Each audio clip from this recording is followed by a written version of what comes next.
హల్లెలూయా! దేవునికి స్తోత్రం. సృష్టికర్త అయిన యేసుప్రభు వారు పరిశుద్ధ గ్రంథం నుండి ఈరోజు మన కొరకు ఇస్తున్న వాగ్దానం మత్తయి సువార్త 22వ అధ్యాయం 39వ వచనం. నిన్ను వలె నీ పొరుగువాని ప్రేమింప వలె నన్ను రెండవ ఆజ్ఞయు దాని వంటిదే. సో, ఈరోజు వాగ్దానం గనుక చూసుకున్నట్లయితే ఏంటి, మనకందరికీ తెలిసిన విధంగా యేసుప్రభు వారు మనకు క్రొత్త నిబంధనలో ఇచ్చిన రెండవ ఆజ్ఞ ఏంటంటే, నిన్ను వలె నీ పొరుగు వారిని ప్రేమింపవలెను అనేది. సో, ఇక్కడేంటంటే యేసుప్రభు వారు ప్రేమ స్వరూపి కాబట్టి, ఇక్కడేంటి మనం నమ్మి ఆయనను సొంత రక్షకునిగా అంగీకరించినప్పుడు, మనము ఆయన నామం పేరిట బాప్తిస్మం పొందినప్పుడు, మనం ఆయనను ధరించుకున్న వారం. సో, ఇక్కడేంటి యేసుప్రభు వారిలో ఉన్న బెస్ట్ క్వాలిటీ ఏంటంటే, ఆయన అందరినీ ప్రేమిస్తారు. సో, మనకందరికీ తెలుసు ఆయన ప్రేమ స్వరూపి, ఆయన ప్రేమయ్య అయి ఉన్నాడు. సో, అందువలన ఇక్కడేంటి మనల్ని మనం ఎలాగ ప్రేమించుకుంటామో, మనం మన పొరుగువారిని కూడా అంటే ఇతరులను కూడా అలాగ ప్రేమించినట్లయితే ఇక్కడేంటి మనం ఆయన స్వరూపంలోనికి మనం మార్చబడతాము. కాబట్టి ఈ వాక్యం మీరు ఈరోజు వింటున్నట్లయితే ఏంటంటే ఖచ్చితంగా ప్రతిరోజు ప్రేమ అనే పాయింట్ కొరకు ప్రతిరోజు ప్రార్థన చేయాలంటే, దేవా మీరు ఎలాగైతే ప్రేమిస్తున్నారో నేను అలాగ ప్రేమించాలి. నన్ను నేను ఎలాగ ప్రేమించుకుంటానో నా పొరుగు వారిని కూడా నేను అలాగే ప్రేమించాలి. సో, ఇలాగ ఏంటంటే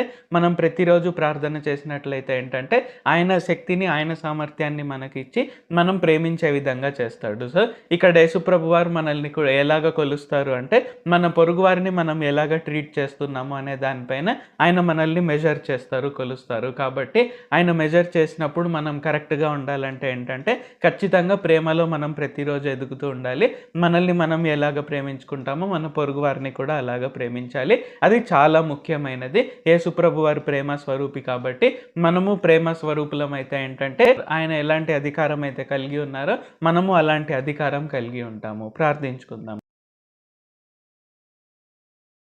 ప్రభువా, దేవా, సర్వాధికారి, మాకు ఇంకొకసారి ప్రార్థించుకునేందుకు అవకాశం ఇచ్చినందుకు వందనాలు తండ్రి. మీరు మా కొరకే చేసిన ప్రతి ఒక్క మేలుని బట్టి మీకు వందనాలు, స్తుతులు, స్తోత్రాలు తండ్రి.